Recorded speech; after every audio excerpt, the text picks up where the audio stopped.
চারটি কাজ রিজিক বাড়িয়ে দেয়। মনে রাখতে হবে এই চারটি আমল যদি আপনি করেন তাহলে আল্লাহ পাক রব্বুল আলামিন এমন এমন জায়গা থেকে আমার আল্লাহ আপনার জন্য রিজিকের একটা ব্যবস্থা করবেন যেটা আপনার কাছে অকল্পনীয়, যেটা আপনার ব্রেইনেও কখনো এটা সাপোর্ট করে নাই যে এই জায়গা থেকে কিভাবে আল্লাহ পাক রব্বুল আলামিন আমাদের জন্য রিজিক বরাদ্দ করেছেন। এটা আপনার কাছে অকল্পনীয় মনে হতে পারে, এটা আপনার কাছে ধারণার বাহিরে মনে হতে পারে, কিন্তু আল্লাহ পাকের কাছে সম্ভব। কারণ আল্লাহ পাক রব্বুল আলামিন বান্দাকে রিজিক দেওয়ার জন্য আমার আল্লাহ প্রস্তুত থাকেন কোন সময় আমার বান্দার রিজিক লাগবে এবং কোন সময় চাইলে আল্লাহ পাক রব্বুল আলামিন তার বান্দাকে রিজিক দিবেন। ওই চাওয়ার সময়টা আসলে আমরা বুঝি না। দেখেন কোন সময় আল্লাহ পাক রব্বুল আলামিন বান্দা চাইলে আল্লাহ খুশি হন, আল্লাহ বান্দাকে উপকৃত করেন, আল্লাহ বান্দাকে দেন। এই আসলে এই সিস্টেমটা আমরা অনেকে জানি না। আমরা তো মনে করেন সময় নেই গমনে আমরা চাই। মনে করেন একটা কথার কথা, আপনি একজন দানবীর মানুষ, আপনার এলাকারই একজন দানবীর মানুষ, সারা রাত্র যে কোনো মাধ্যমে হোক সে সজাগ রয়েছেন, ফজরের নামাজ পড়ে সে ঘুমিয়েছেন। ফজরের নামাজের পরে যদি এখন আপনি তার কাছে যান যে ভাই আমাকে কিছু দেন, আচ্ছা বলেন তো এই মানুষটার কি মেজাজ গরম থাকবে না? একবার সারা রাত আমি সজাগ রইলাম আর এখন আসছো তুই আমার কাছে চাওয়ার জন্য, সারা রাত তুই কি করছিলে?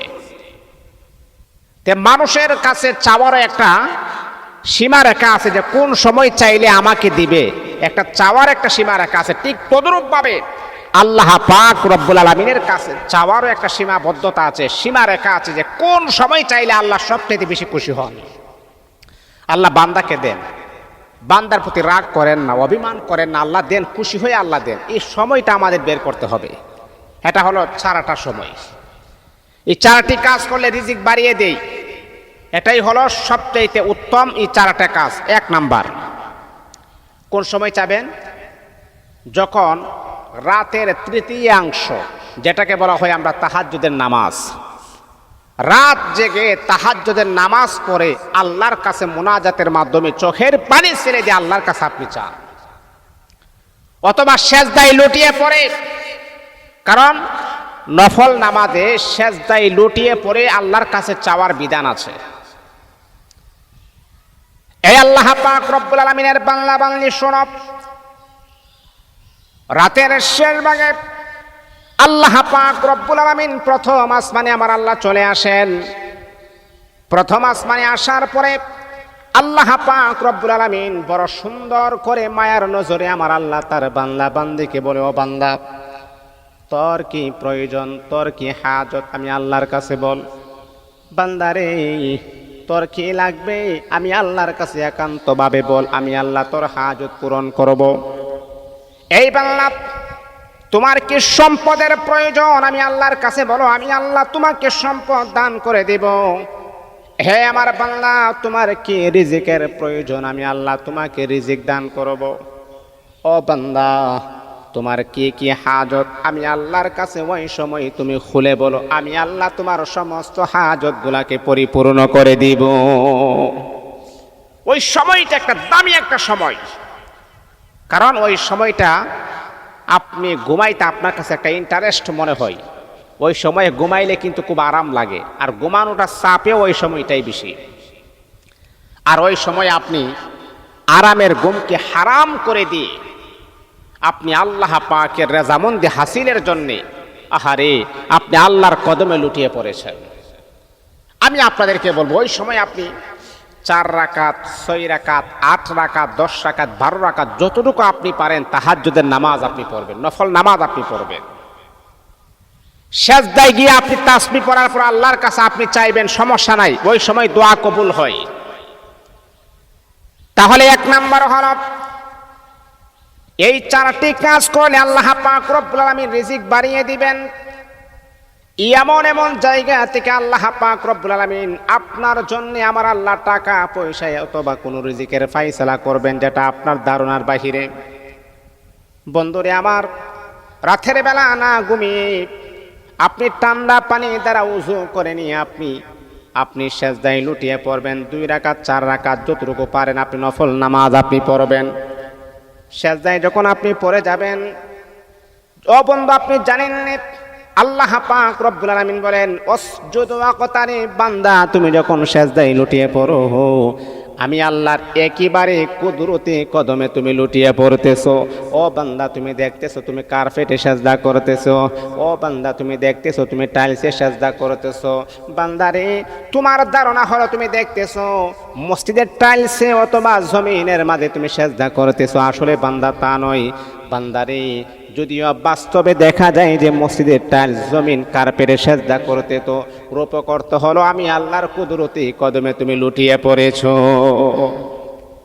ওই সময় আপনি আল্লাহর কাছে চাইবেন, আল্লাহ আপনাকে ফিরাইয়ে দিবেন না, খালি হাতে আমার আল্লাহ ফিরাইয়ে দিবেন না। আপনার মনের আশা আমার আল্লাহ কবুল করবেন, যা চাইবেন আমার আল্লাহ আপনাকে তাই দান করবেন। এই দৃঢ় বিশ্বাস নিয়ে আপনি আল্লাহর কাছে চান, আল্লাহ আপনাকে না করবে না। এটা হলো 1 নাম্বার। রাত জেগে তাহাজ্জুদের নামাজ পড়ে আল্লাহর কাছে চাইলে আল্লাহ রিজিক বাড়ায় দিবে।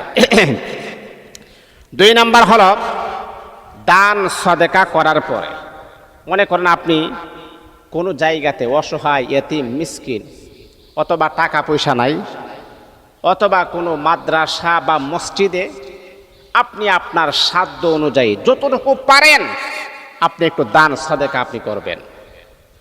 আপনি আপনার এবিলিটি অনুযায়ী আপনি দান করবেন, আপনি আপনার সামর্থ্য অনুযায়ী আপনি দান করবেন। এটা একটা ভালো কাজ, উত্তম কাজ। দান সদকা আপনি যতটুকু পারেন আপনি দান করেন, কারণ দান সদকা একটা কথা আছে হাদিসের ভিতরে আছে as-সাদাকাতু তারুদ্দুল বালা। দান সদকা বালা মুসিবত দূর করে, দান সদকা বিপদ আপদ দূর করে। দান সদকা তাৎক্ষণিকভাবে যে বিপদটা আপনার উপরে পড়ার কথা ছিল সেই বিপদ থেকে দান সদকা আপনাকে কুদরতিভাবে হেফাজত করবেন। এই জন্য আপনি দান সদকা করবেন, যতটুকু পারেন আপনি দান করবেন, আল্লাহ পাকের রাস্তায় আপনি সহযোগিতা করবেন, দান সদকা আপনি করবেন। পারবেন তো ইনশাআল্লাহ? এটা আপনি করবেন। মনে করেন রাতের অন্ধকারে আপনি রাস্তা দিয়ে হাঁটতেছেন, রাস্তার এক পার্শ্বে লেখা আছে মুক্ত হস্তে দান করুন। মসজিদের একটা দান বাক্স আছে, লেখা আছে মুক্ত হস্তে দান করুন।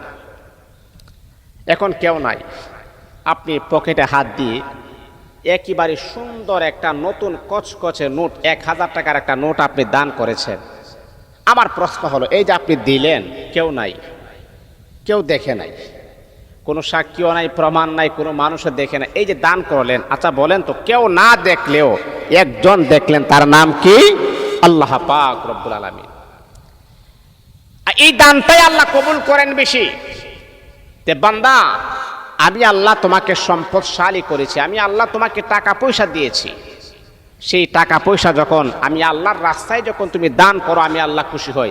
আর এমনভাবে দান করো, ডান হাতে দান করলে বাম হাতে টের পাই না, বাম হাতে দান করলে ডান হাতে টের পাই না। এই যে একটা দান, এই দানটাই হলো সর্বশ্রেষ্ঠ দান। আর এই দানটা আমার আল্লাহ কবুল করেন, এমনকি দানের বিনিময়ে আমার আল্লাহ আপনার ধন সম্পদের ভিতরে আমার আল্লাহ বারাকা নসিব করে দিবেন, দান করে দিবেন। তাহলে বন্ধুরে আমার, 4টা কাজ করলে আল্লাহ পাক রব্বুল আলামিন রিজিকের ভিতরে আমার আল্লাহ বরকত নাজিল করেন, রিজিক বাড়াইয়া দেন।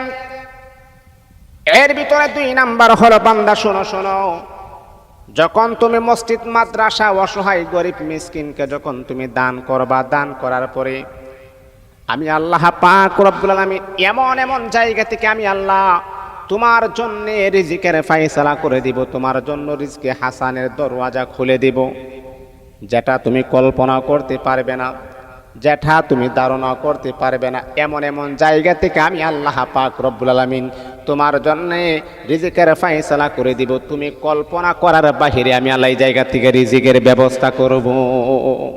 এই জন্যে আপনি দান সদকা করবেন, এটা হলো 2 নাম্বার। 3 নাম্বার হলো সূর্য ওঠার আগে আল্লাহর কাছে বেশি বেশি ক্ষমা চাওয়া। এটা হলো মনে করেন ফজরের নামাজের পরে আপনি বসে আছেন, ফজরের নামাজের পরে আপনি মসজিদে বসা, ডানে বামে সালাম পিরানোর পরে আপনি মসজিদে বসে আপনি জিকির আজকার করতেছেন, আল্লাহর কাছে ক্ষমা চাইতেছেন, বলতেছেন আস্তাগফিরুল্লাহ আস্তাগফিরুল্লাহ ইন্নাল্লাহা গফুরুর রাহিম, আস্তাগফিরুল্লাহ রাব্বি মিন কুল্লি যামবি ওয়া আতুবু ইলাইহি লা হাওলা ওয়ালা কুওয়াতা ইল্লা বিল্লাহিল আলিয়্যিল আযীম। এমন করে করে আপনি জিকির করতেছেন, আপনি আল্লাহ পাকের স্মরণে আপনি জিকির করতেছেন, লা ইলাহা ইল্লাল্লাহ, লা ইলাহা ইল্লাল্লাহ, সুবহানাল্লাহ, আলহামদুলিল্লাহ, লা ইলাহা ইল্লাল্লাহ। এইভাবে আপনি জিকির করতেছেন। মানে জিকির করতে করতে সূর্য উঠে যাবে বাপ, এমন সময় আপনি আল্লাহর কাছে মুনাজাত করেছেন। আর আপনি সর্বক্ষণ আপনি জিকিরে সূর্য ওঠার আগ পর্যন্ত আপনি জিকিরই করতেছেন। ফজরের নামাজ পড়ার পরে সূর্য ওঠার আগ পর্যন্ত আপনি জিকিরই করতেছেন। জিকির করে করে আপনি সময়টা অতিবাহিত করতেছেন। তারপরে সূর্য উঠে যাবে বাপ, ওই সময় আপনি আল্লাহর কাছে মুনাজাত করতেছেন, আল্লাহর কাছে আপনি চাইতেছেন। আল্লাহর রাসূল বলেছেন, চারটা কাজ করলে রিজিক বাড়িয়ে দেই। এর ভিতরে 3 নাম্বার হলো সূর্য ওঠার আগে আল্লাহর কাছে বেশি বেশি ক্ষমা চাওয়া। তারপরে যদি আপনি দোয়া করেন, আল্লাহর কাছে যা চাইবেন আমার আল্লাহ আপনাকে তাই দান করে দিবেন। বন্ধুরা আমার, ওই গুরুত্বপূর্ণ সময়গুলা কখনো আপনি মিস করবেন না। এই সময়গুলা যদি আপনি কাজে লাগাইতে পারেন, দুনিয়াতে আল্লাহ পাক রব্বুল আলামিন আপনাকে হালাল ভাবে হালাল উপায় আমার আল্লাহ আপনাকে স্বাবলম্বী করে দিবেন, আমার আল্লাহ ধনী বানায় দিবেন। আল্লাহ পাক রব্বুল আলামিন যেমন করে নবীর সাহাবী হযরত উসমান গনি রাদিয়াল্লাহু তাআলা আনহুকে আমার আল্লাহ সম্পদশালী করেছেন।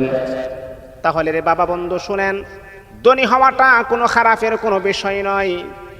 ধনী হওয়াটা এটা আল্লাহ পাক রব্বুল আলামিন কাউকে আমার আল্লাহ ধনী বানান, কাউকে আমার আল্লাহ গরিব বানান। আপনি ধনী হয়েছেন, যদি মনের ভিতরে এরকম আশা থাকে যে রব্বুল আলামিন তুমি আমাকে ধনী বানিয়েছো, আমাকে সম্পদশালী করেছো, অবশ্যই যারা অসহায় এতিম গরিব মিসকিন মাদ্রাসা মসজিদে আমি আল্লাহ তোমার জন্য, তোমাকে পাওয়ার জন্য আমি দান সদকা করব।